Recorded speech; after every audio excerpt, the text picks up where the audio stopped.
Hello everyone, I am the Enforcer, and welcome to the breaking news. Please make sure to like, comment, and subscribe, and support us on Patreon, link in the description below. Today we have breaking news coming from around the world, as we have been able to hear inside of Belgium that it appears that, according to the Air and Space Defense Minister of the European Union, he is stating that there is now credible intelligence, according to the Russian President Vladimir Putin in the Kremlin, that they are discussing a potential attack against NATO, with it currently unknown if there are only discussions or if preparation is actively being made for a direct conflict with NATO and the United States.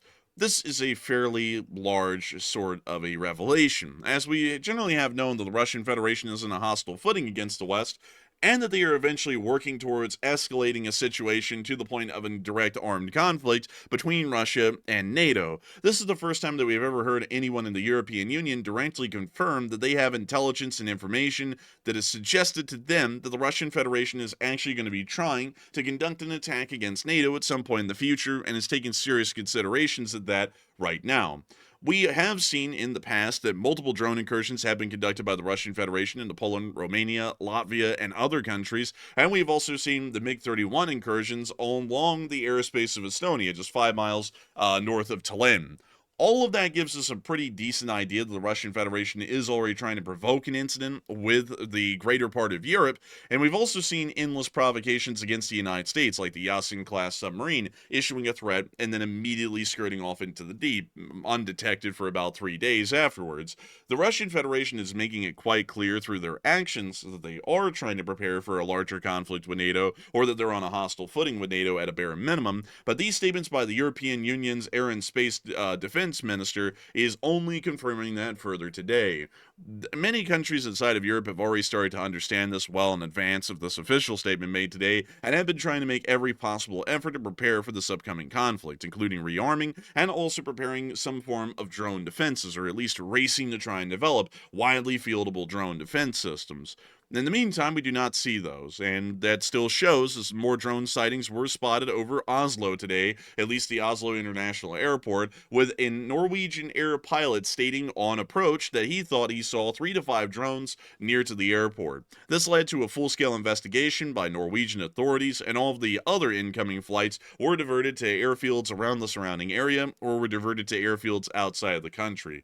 These drone incursions still are a major issue for the NATO alliance, and we are, of course, know that many countries are racing to try and figure out a way to create a solution to this, or to create an anti-drone warfare system, but it does not appear that any of that is coming around just yet. These drone incursions are still happening, they're generally being unresponded to, and even still, the Norwegians did not shoot down a single one of these drones in the midst of this incursion. While all that's been going on, and it is quite clear that the Russians are trying to make life miserable here in the West for all of us by generally starting a major war, it doesn't appear that life is peachy for the Russians anyways, so if anything, they're just trying to drag us down to their level of misery. Inside of Chelyabinsk, we have been able to hear that fuel rationing is now in full effect, and according to atomic energy stations from October 3rd, which was 3 days ago, you can buy no more than 30 liters of gasoline. For us Americans, that's 7.5 gallons, and a maximum of 70 liters of diesel per day. A Chelyabinsk resident told the outlet that he had to drive out of the city to refuel at every station. Now we live like in Crimea, he asked indignantly to the reporters, and I don't know what he was expecting as an answer. I mean, they're not really running the fuel sources, but beyond that, since August, the armed forces of Ukraine have been striking Russian refineries with drones, with more than 20 facilities hit, and downtime has reached record levels. If this continues, there most likely will not be any usable fuel throughout the entirety of the country. And that's of course what the Ukrainians are shooting for, and that's really what everyone in the West is shooting for at this point. It does not appear the Russian Federation is able to defend their refineries at all, and for that reason, they become low-hanging fruit for the state of Ukraine to be able to conduct attacks on, and pretty much knock them out. And over the years, that damage has finally accumulated to the point that the Russians do not even have a strategic fuel reserve to pull from to keep the nation running. They're literally at the very ropes and have run out of fuel in every single regard. And we are once again seeing that inside of Chelyabinsk. But just to give you all an idea, 7.5 gallons of gasoline isn't an incredibly large amount. At least for my car, that would be about half a tank, or maybe a little bit less than that even. And for a lot of Russians, that might not be enough to actually get them through the week. Even still, gas inside of Russia is about $4 a gallon at this point across most of the country, which is even more shocking when you put it into the picture that your average Russian makes 5 times less than your average American. So if you're an American watching this right now and $4 per gallon of gas sounds fairly pricey, you have to remember that a Russian citizen is making 5 times less than you are on average. So if the gas is the same price in Russia as it is in America, and you think it's a bit of a pinch to afford it here in the States, imagine if it was 5 times more expensive relative to your income, and then you would be in the shoes of a Russian citizen that's inside of Russia right now if they can even find gas to buy. Doesn't appear that that situation will be getting any better anyways, because we also were able to confirm that there was damage from an explosion at the refinery in Tyumen. We do not know what caused this explosion, actually. Some people have been saying that this was a Ukrainian drone attack. Some people have been saying this was an act of sabotage. We don't really know. We definitely know that it was not a drone attack, because this is in Tyumen, of course. Tyumen is a region that has not been reached by Ukrainian drones so far, and it is one hell of a ways away. If we were to take the closest border from Ukraine and draw a straight line to Tyumen, it is 1,300 miles away. It would take a legitimate cruise missile to be able to reach Tyumen. The farthest we've ever seen a Ukrainian attack hit would be somewhere like the city of Orenburg, which is about approximately 1,000 miles away. Tyumen is about 300 miles beyond the maximum range that we've seen a Ukrainian drone attack conducted, at least up till this point. So we're believing that this may have actually been a legitimate workplace accident at the literal worst time that it could have happened. They already have most of the refineries in the country out because of Ukrainian attacks. Now they're blowing up their own on accident. So it doesn't appear the fuel situation will be getting that much better. And even still, with the Russians running out of fuel, the munition and ammunition situation isn't getting better either. The Ukrainians ended up slamming down an attack overnight in the city of Dzержinsk, which is a fairly significant industrial city on the outskirts of the major city of Nizhny Novgorod. We've actually covered this story here before, at least to some extent, but we are having another story come out of Dzержinsk. Now, instead of the Ukrainians attacking the railway stations at Dzержinsk and also the railway infrastructure, they are now attacking this giant munitions plant that you can see right out here. This is the Sverdlov munitions plant. You can actually see the gate for it right here at the opening. And this giant plant produces a large amount of the higher-end munitions, anti-tank guided missile-shaped charges and such of the Russian Federation. It ended up getting hit overnight by a Ukrainian drone attack successfully, and while we saw the Russian air defense shooting down some of the incoming drones, they sure as hell didn't even get close to shooting down all of them, because some drones did end up landing their hits and causing some pretty significant damage. And so here's our first clip of the Russian air defense at work.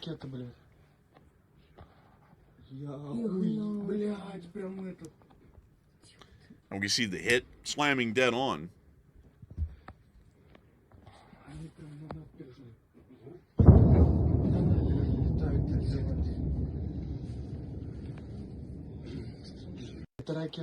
We could also see the car alarms going off after the fact.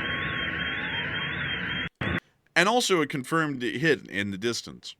So it does appear the Sverdlov plant is going to be out and about for a little while. So I guess you could say that they could cry me a river, at least inside of that area. But we better not say that, pun intended, because they really are crying a river down in Crimea. Things are not good in Crimea at the moment, and it is currently inside of Russian control, so this is a part of the Russian segment of the news, and it is bad. We were able to get an actual glimpse of the gas shortages that are ongoing inside of some areas of the Crimean Peninsula, and in the town of Alushta, 4 out of the 10 gas stations have gasoline, and in Yalta, only 4 out of the 22 gas stations in Yalta had any kind of gasoline available. That means, folks, that in most of Crimea, there is no gas, and most people are not going to be able to get any to work off of. And that's going to be even further compounded by the fact that in the town of Feodosia, which is on the southern border of the Crimean Peninsula, near to the Black Sea, another fuel station was hit. Now, that's not something you really want to hear about in the middle of a fuel shortage, is that refined fuel products are getting obliterated and burning to smithereens. But this specific little fuel storage facility right here in Feodosia was hit last night, and it is still burning heavily into the morning. There's the fire right there. And that's one hell of a fire. It's quite large, actually, and it's emitting toxic smoke, and it's also emitting all of the remaining fuel, at least within Feodosia, that could have been used for the civilian population and the military. So, in other words, that is a large oof for the Russians, and it looks like they will be having a little bit of a tough time finding that whole fuel side of a deal, at least in Crimea or in most of Russia, or really anywhere for that matter. But if they do not have fuel, it is fine. They can always count on their ally, the Democratic People's Republic of Korea, aka North Korea, as the fatty has gone and inspected the Chahyun destroyer today, and we all know that North Korea is known for its naval prowess. As a part of the Self-Defense 2025 expedition in North Korea, participants of the opening ceremony, including Kim Jong-un, visited the Chohyong-class guided missile destroyer. Since the ship's launch and its first weapons tests, it has undergone several changes. New electronic countermeasures have been added along with machine guns for countering unmanned service vehicles. They've also been installed. And we've also heard that the ratio of missile launch cells has changed, and more advanced anti-aircraft gun mounts have been placed. It does appear that this ship is really an upstart and really making it on up there. And in case y'all couldn't tell, you can tell that Kim Jong-un is here because the middle of that stage is starting to sag. You can legitimately see it sagging. I'm not even kidding. Like, it looks like it's bending inwards there a little bit. But beyond that, they did tour the Chohyong-class guided missile destroyer, as it was a part of the self-defense military exhibition in Pyongyang. Now, usually, folks, when you're at these sorts of armed expositions, you usually have them for a particular purpose, and that's to bring people from all around the world and show them how cool your weapons are and how efficient they are at taking out the bad guys, so that way they'll want to buy them. My question is, who in the world is coming to North Korea to buy North Korea weapons? And more importantly, the ship. They only have two of them. I think, as a matter of fact, this might be the only one that's actually seaworthy at the moment. I think the other one's still being built. So they only have two of these. They apparently can't build them in mass. And on top of that, there's no one even here that's not from North Korea. It's an arms exposition for the fact of having one, but there is no benefit coming out of it. It's a vanity project for the larger part.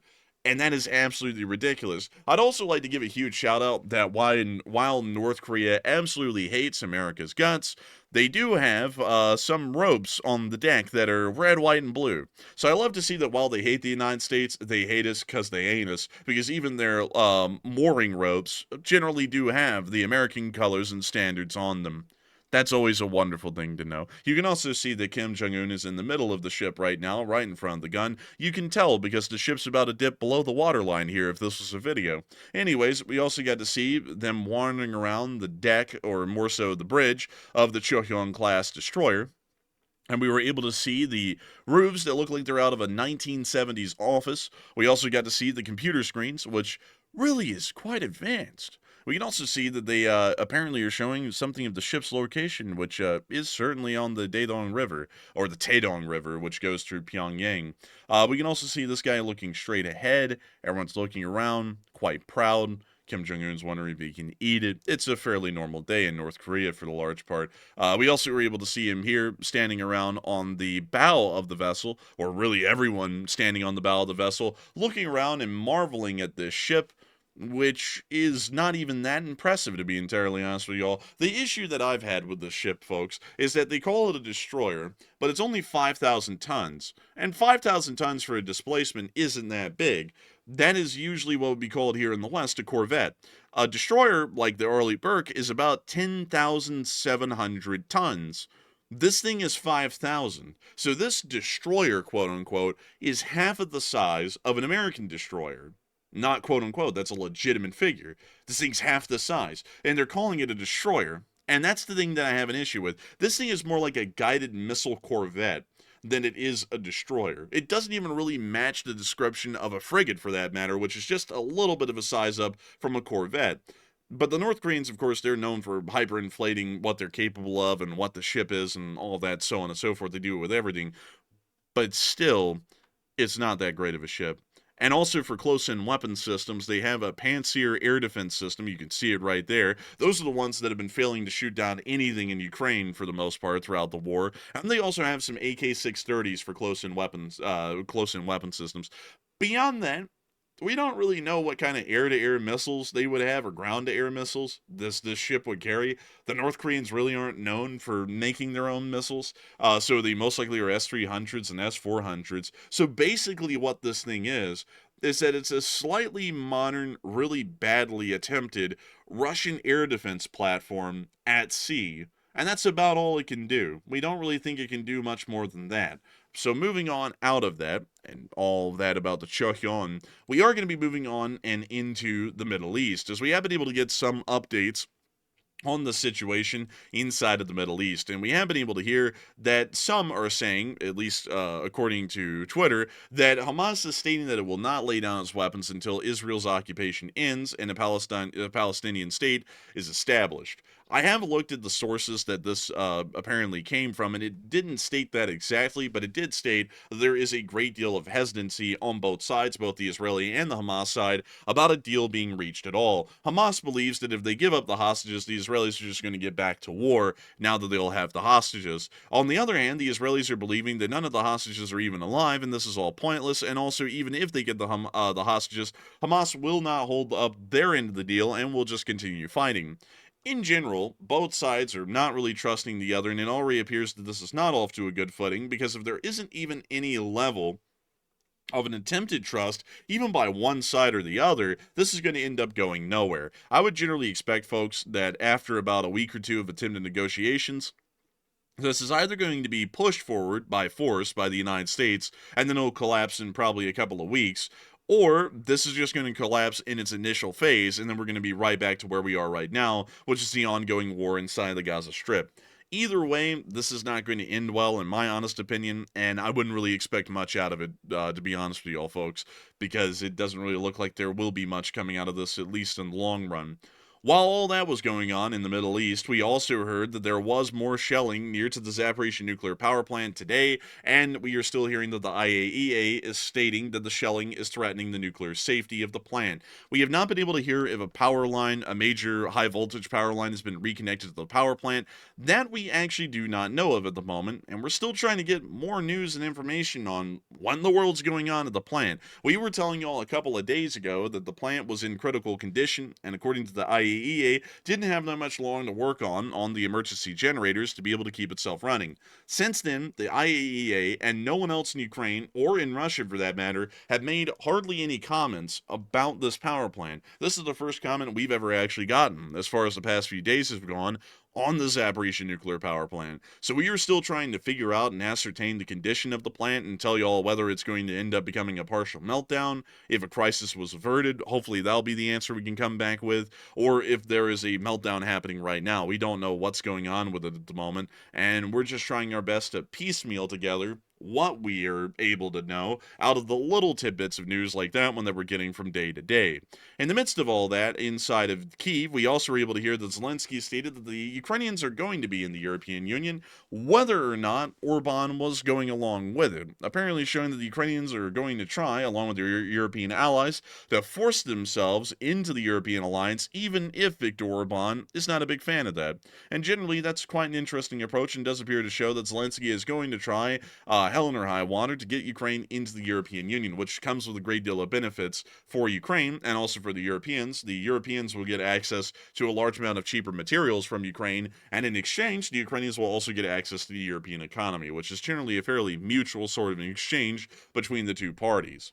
We also heard, all outside of East Asia, Europe, and the Middle East, inside of the Eastern Caribbean, that there has still been ongoing mobilizations by the Venezuelans in a preparation to respond to the United States. They actually put out a video of this today, and it does appear that they are still trying to show that they are some sort of a force to actually be scared of, but I'd highly doubt that.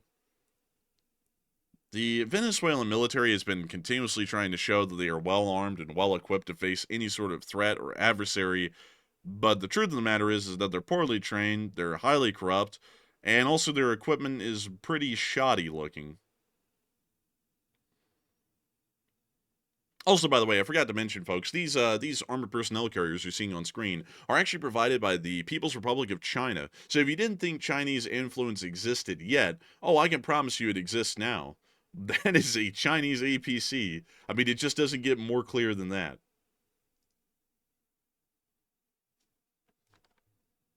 But that's generally the end of the clip. And in the midst of all that, it appears that Venezuela is trying to come up with some sort of a feel-good story, as Venezuela stated that extremist right-wing sectors were plotting a false flag attack using explosives at the U.S. Embassy in Caracas. Venezuela had warned Washington through 3 diplomatic channels and alerted the European embassy about the grave threat, and the embassy has remained closed since 2019. So Venezuela notified the US, we saved your embassy. We saved the lives of the American embassy staff at this embassy that's been closed for about 6 to 7 years. So I guess they really saved the day on that one. And I'd also have to be honest with you folks, this sounds like some sort of a diplomatic attempt at a feel-good story by the Venezuelans to artificially build relations back up between the US and Venezuela.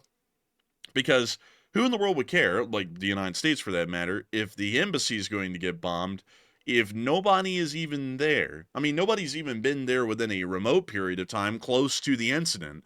We've been gone for 6 to 7 years from that embassy. So why would we care? We don't even recognize any diplomatic mission to Venezuela on the US's behalf. So this situation didn't even make any sense today. And also, why in the world notify a European embassy about the developing situation and let Europe know about it? This was an entirely an American Venezuelan affair from what they're saying. They were literally trying to run the gamut to get some points with everyone around the world that Venezuela saved the day on an embassy that hasn't even been open and has been abandoned for 7 straight years. I don't really understand the Venezuelans on that one. I don't think anyone does, but that was the news that came out of Venezuela today, believe it or not.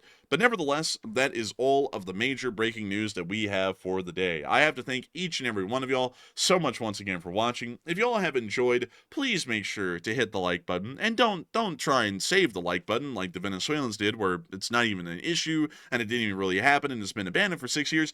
Really hit that like button. We would love to see it, and we would love to know that people are enjoying this channel and of course want to let us know. It makes us really happy. On top of that, please make sure to subscribe and also comment in the comment section below if you would like to about something in the video, and let us know what you're thinking. And also, for the cost of a cup of coffee, about $5 a month, you too can help the Enforcer channel to keep on running. By supporting us on Patreon, link in the description below, we are able to make this channel a reality each and every single day. Y'all help us to keep our lights on, pay our bills, and keep our stomachs full of good food off of working on this show, and to continue to put all of our efforts 24/7 into sourcing and providing the best news that we possibly can of the ongoing developments from around the world. So, of course, a massive thanks to you all so much once again for watching, and we will see you all in the next one.